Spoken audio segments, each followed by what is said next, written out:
dia tuh ngajarin gue kayak apa sih namanya, ya lo bisa gitu, Kasih gak semangat ada yang nggak ya. bisa gitu. Supportnya itu bagus banget, dan gue dapat ilmu dari dia tuh kalau misalkan ngajar itu bukan sekedar cuma ngajarin teknik kalau agak saya bilang, tapi gimana sih cara buat murid lo ini kebantu support secara psikologis, mental gitu. Ya. Jadi banyak banget yang gue dapat dari Agatha.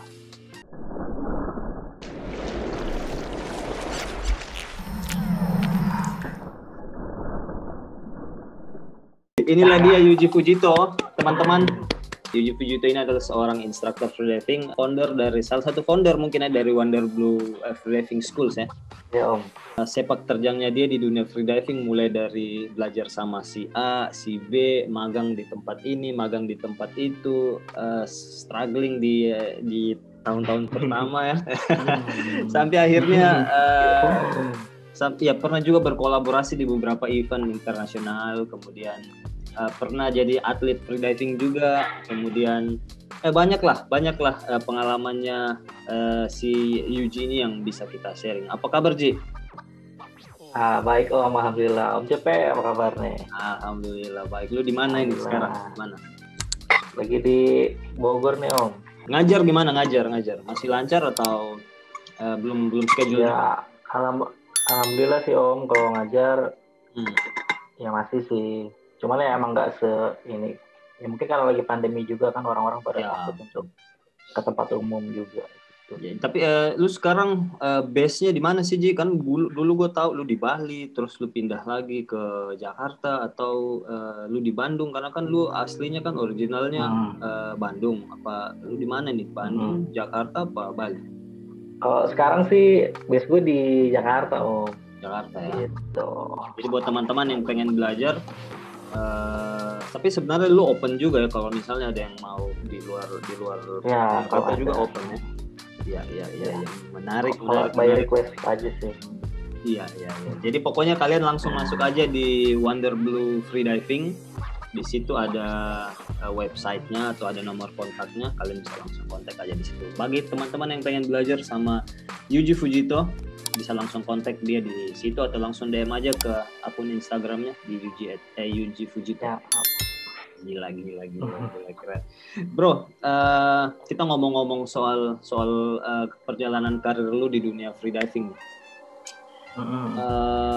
Seingat gue sih, gue lupa sih tahun berapa sih, tahun 2015 atau 2016 gue lupa, yang awal-awal pertama kali kita ketemu di Tulamben 2015 sama kali kita ketemu di sana. Sampai sekarang menurut gue lu salah satu kawan yang paling sangat konsisten lah ya, maksudnya untuk terus belajar. Apa sih sebenarnya bro yang bikin lu akhirnya tertarik terus dan never give up di dunia freediving ini sampai sekarang? Kalau sebenarnya kalau buat gue nih Om, ya, freediving ini dulu kan gue nggak pernah mikir kayak mau jadi instruktur kan, karena emang ya freediving ini hobi gue senang sama freedive.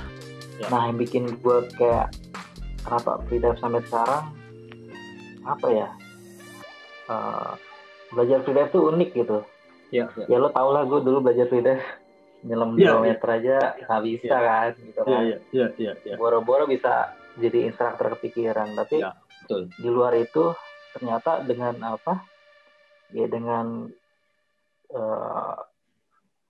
keinginan dan ketertarikan kita yang tinggi dengan freediving, sebenarnya ya semua orang bisa gitu, bisa belajar ya, walaupun orang yang nggak bisa apa-apa gitu istilahnya. Iya betul.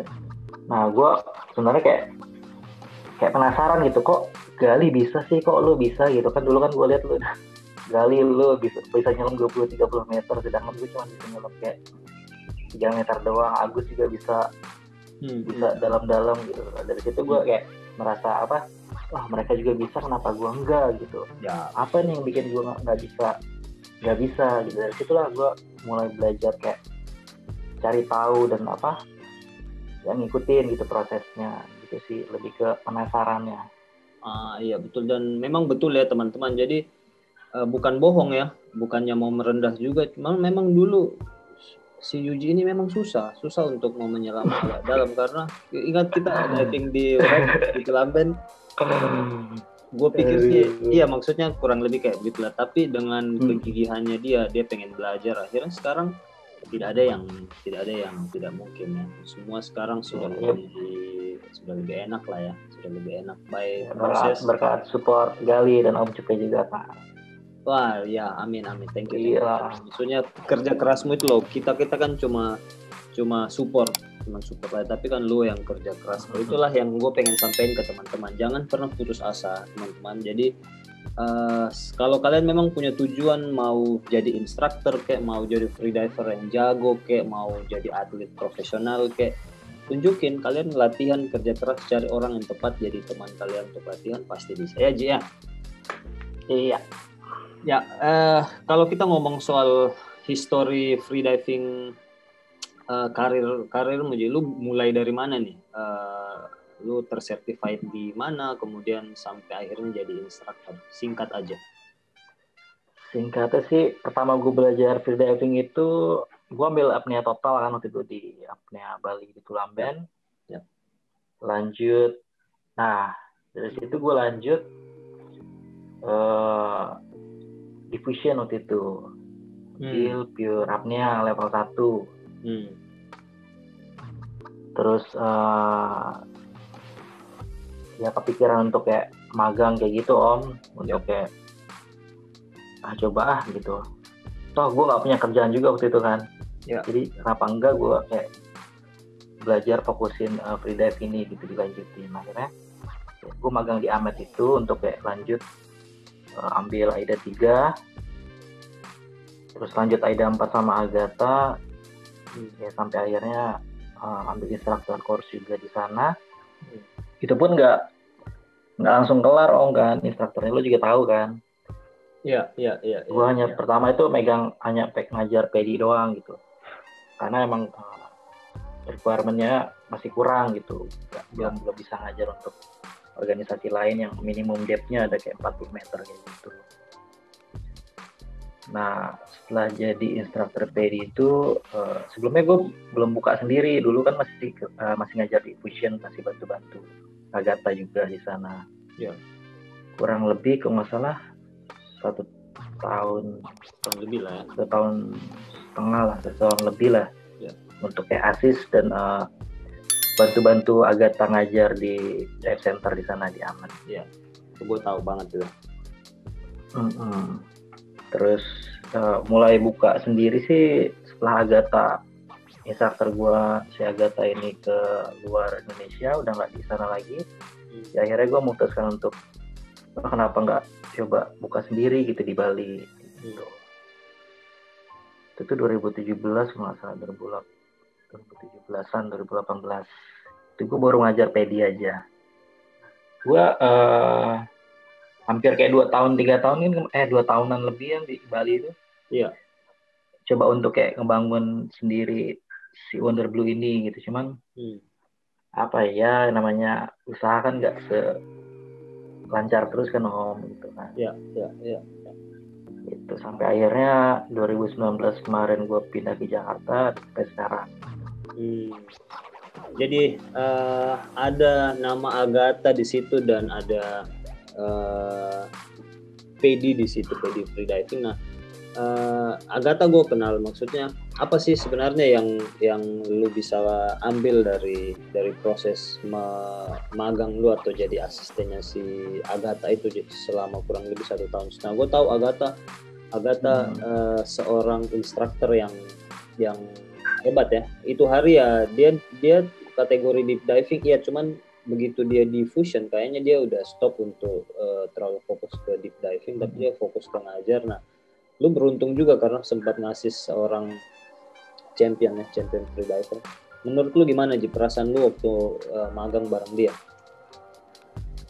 Yang pasti sih gue merasa kebantu banget sih dengan adanya Agatha di sana, dari kenal sama dia, karena benar-benar kayak dia tuh ngajarin gue kayak apa sih namanya, ya lo bisa gitu, pasti semangat jadi nggak bisa gitu. supportnya itu bagus banget, dan gue dapat ilmu dari dia tuh. Kalau misalkan ngajar itu bukan sekedar cuma ngajarin teknik kalau Agatha bilang, tapi gimana sih cara buat murid lo ini kebantu support secara psikologis, mental kayak gitu. Jadi banyak banget sih yang gue dapat dari Agatha. Gila, ya 1,5 tahun menurut saya, dan itu kan beda kasusnya kalau kayak kita di luar ya. Kalau kayak kalian di dive center kan hampir tiap saat ya, hampir tiap hari kalian kerja, otomatis kan ketemu sama banyak orang, dan menurut saya itu sangat bagus memang buat berproses. Buat lu juga sebenarnya sangat bagus banget. Nah, kalau boleh di-share sedikit, Ji, lu kan ini apnea total, kemudian pindah di pure apnea, kemudian crossover lagi ke AIDA. Menurut lu sebenarnya perbandingan antara ketiga, atau lu PD juga, perbandingan antara ketiga agency ini menurut lu di mana, Ji? Apakah sama aja atau menurut lu ada sedikit perbedaan? Kalau menurut gue sih secara kualitas ya Om, secara kualitas itu sama semuanya. Iya. Hanya mungkin ada yang membedakan sedikit tuh ya, mungkin requirements untuk dapat sertifikatnya, gitu aja sih kalau menurut gue. Iya. Kalau selebihnya sih yang gue lihat sih sama. Tapi sekarang lu ngajar dengan certified apa aja? Lu bawa apa sekarang? Saat ini gue hanya pure apnea aja, PD udah enggak. PD lu udah enggak, kenapa? Gitu. Tapi kepikiran untuk kayak mau ambil AIDA sih tahun ini. Gampang lah kalau AIDA kan lu tinggal sorong aja, gampang. Lu bisa ya doain juga, mudah-mudahan gue jadi trainer tahun ini. Gue bisa support lah. Super lah, aman. Nah, tapi kalau untuk pasar sih sebenarnya organisasi apapun kalau menurut gue yang omnya pribadi sebenarnya sama sih, gimana kita masarinya lagi kan kalau soal bisnis gitu. Betul. Nah, kalau kenapa alasan gue nanti mau ambil AIDA sebenarnya biar lebih luas aja, nanti mereka bisa pilih organisasi AIDA atau pure apnea. Betul. Nah, kita flashback lagi di 2017-2018 Ji, waktu lu struggling di Bali hampir 2 tahun, akhirnya lu memilih untuk pindah ke Jakarta. Kenapa Ji? Padahal kan kebanyakan orang bilangnya Bali surganya ya, di sana mungkin lebih gampang, apa segala macam. Apa yang buat lu akhirnya pindah? Nah, beratnya ini Om, kalau gue di Bali itu kemarin, gue kan independen kan, sendiri kan, apa-apa semua ngurus sendiri. Nah, untuk pasar free dive di Bali sebenarnya memang banyak, cuman untuk masuk ke gue tuh susah sedikit. Alasannya kalau yang gue tahu sih mereka lebih prefer kayak udah center di sana, udah ada di sana gitu. Ya. Akhirnya lu memilih untuk ke Jakarta aja ya, dengan beberapa pertimbangan lah ya. Nah, emang kebanyakan juga dulu waktu di Bali orang dari Jakarta. Gue banyaknya dari Jakarta juga. Kenapa gak kepikiran gue ke Jakarta aja gitu. Ya. Terus pada saat lu di Jakarta ada perubahan, ada sedikit perubahan lah. Alhamdulillah lumayan lah Om. Lumayan lah ya. Walaupun nggak ya besar-besar amat, tapi lumayan ada perubahan, ada pengembangan lah. Cukup membuat repot lah ya. Ya enggak sih, enggak repot Om kita lah. Tidak.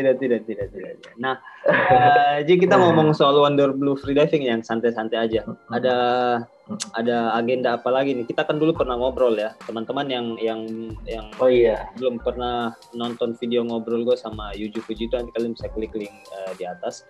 Di situ kita bahas sedikit soal Wonder Blue Freedive.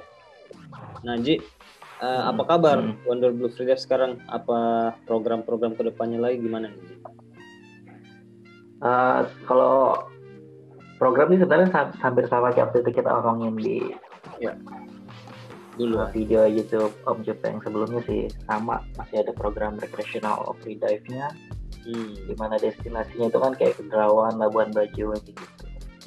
Nah, untuk plannya sih ya masih, harusnya tahun kemarin tuh bulan April Juni, cuman karena pandemi kan akhirnya cancel.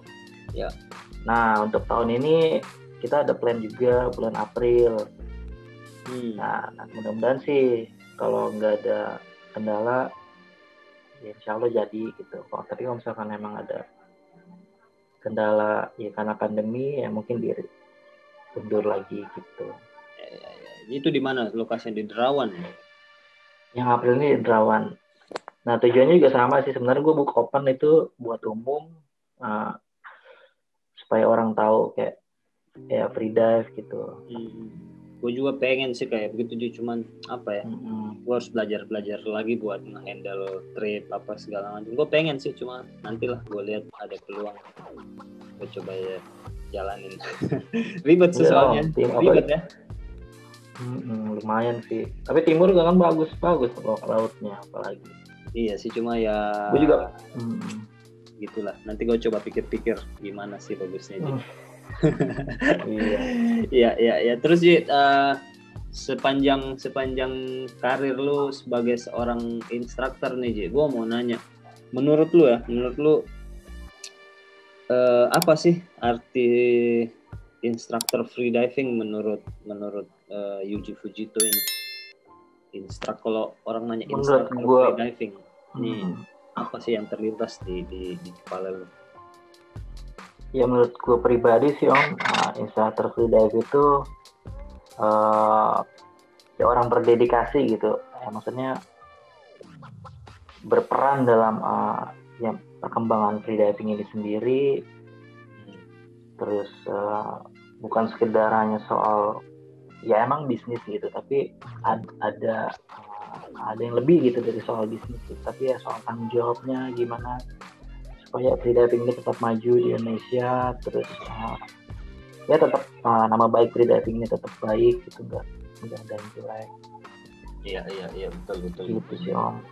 Kemudian kita ngobrol soal ini, kalau ada orang mau jadi instruktur, kira-kira apa sih yang dia harus persiapkan sebelum dia jadi seorang instruktur supaya bisa survive, misalnya jangan sampai dapat cobaan sedikit atau ekspektasinya tidak seperti yang dia lihat lah. Misalnya dia lihat, wah ini keren nih, Yuji aja bisa kemana-mana dapat murid begini, masa gue nggak bisa. Akhirnya dia coba, pada saat dia coba, loh kok nggak bisa seperti ini. Nah menurut lu sebenarnya apa sih yang jadi modal awal nih seorang freediver untuk menjadi seorang instruktur?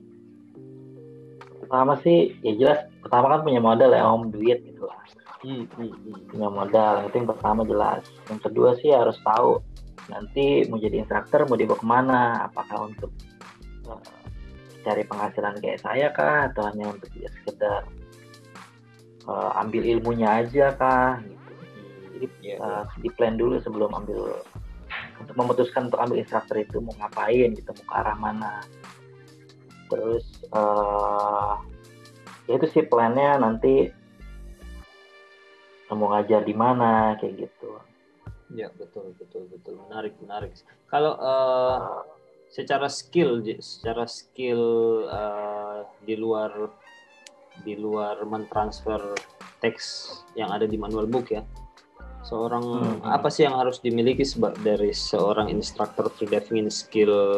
Skill apa, misalnya digital marketing atau dia butuh skill apa aja ini yang bisa support dia sebagai seorang instruktur? Pertama tadi untuk jadi instruktur itu kan nggak sekedar ya, pertama lo kursus terus lo jadi instruktur terus lo bisa besar gitu kan, nggak gitu kan Om, maksudnya pasti ada prosesnya gitu. Buat gue pribadi sih ilmu sama pengalaman itu penting juga sih, kayak ya sebelum memutuskan untuk jadi instruktur coba belajar banyak dulu kayak gimana. Betul. Terus ya tadi salah satunya digital marketing juga perlu, kalau emang untuk arahnya ke bisnis kayak gitu, itu penting untuk supaya nanti usahanya jalan juga. Kalau soalnya ya pengalaman gue dulu kan gue nggak ada modal apa-apa, marketing juga nggak tahu apa-apa, ya akhirnya 2 tahun di Bali sempet gitu-gitu aja, nggak jalan gitu ya. Nah, mungkin kalau untuk beberapa orang bakalan mundur gitu, cuman kalau gue kan kemarin gas terus aja gitu. Yang penting ya sambil dapat pengalaman, sambil belajar, sambil dicoba terus. Betul. Gitu sih Om. Apa yang bikin lu akhirnya gue pengen coba terus deh, nih apa sih? Gue penasaran sebenarnya, teman-teman juga penasaran, siapa tahu mereka melihat Yuji enak-enak aja nih, pindah dari Bali, pindah di Jakarta, enak-enak aja. Iya, misalnya tuh apa nih yang bikin lu akhirnya ini 2 tahun lu nggak istilahnya nggak sesuai dengan planning lu nih, lu udah jadi instructor 2 tahun setelah lu jadi terakhir lu nggak seperti yang mungkin lah, nggak seperti yang lu harapin, tapi lu masih terus pengen maju. Apa yang bikin lu kayak gitu? Karena yang bikin gue pede yakin sih sebenarnya ini Om apa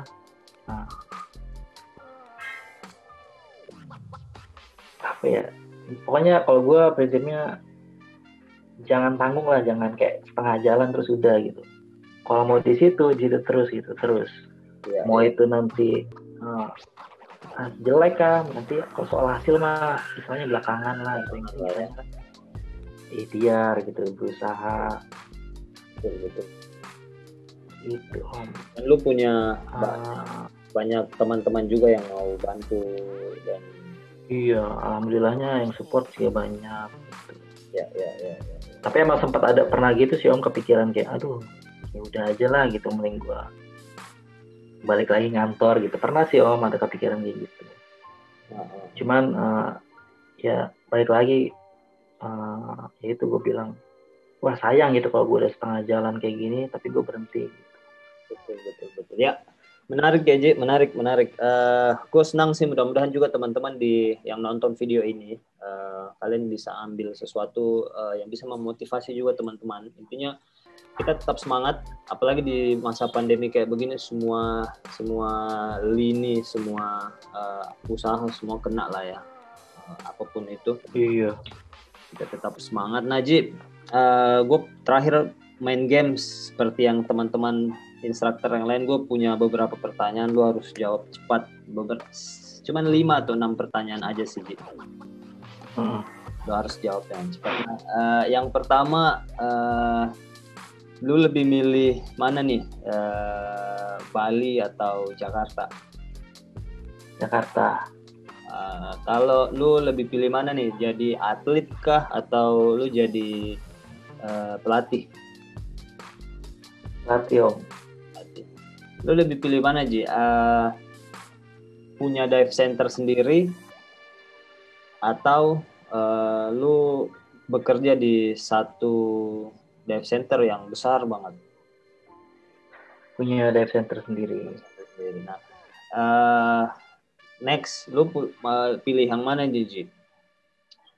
Static apnea atau CWT? CWT. Terus yang terakhir lebih memilih menjadi seorang instruktur atau lu dapat pekerjaan yang lain yang lebih layak lah? Instruktur Om. Oh, itu aja sih Ji, itu aja pertanyaan gue. Thank you Yuji Fujito sudah mau join Melanesia Free Podcast untuk episode ke-6. Teman-teman yang nonton video ini, terima kasih banyak juga kalian sudah pantau terus channel Melanesia Free Dive. Kalau kalian suka, kalian boleh like, kalian boleh share video ini buat di-share ke semua teman-teman kalian biar kalian bisa dapat informasi seputar free diving. Bukan hanya sekedar menahan nafas, tapi kalian harus tahu sisi-sisi lain dari dunia free diving. Contoh kasus seperti ini. Dan video-video gue selanjutnya nanti saya pasang linknya di atas, kalian bisa nonton langsung. Jangan lupa di subscribe channel Melanesia Free Dive, di follow akun Instagram @yujufujito dan Wonderblue Free Diving. Oke, dan sampai jumpa di video selanjutnya. Bye-bye.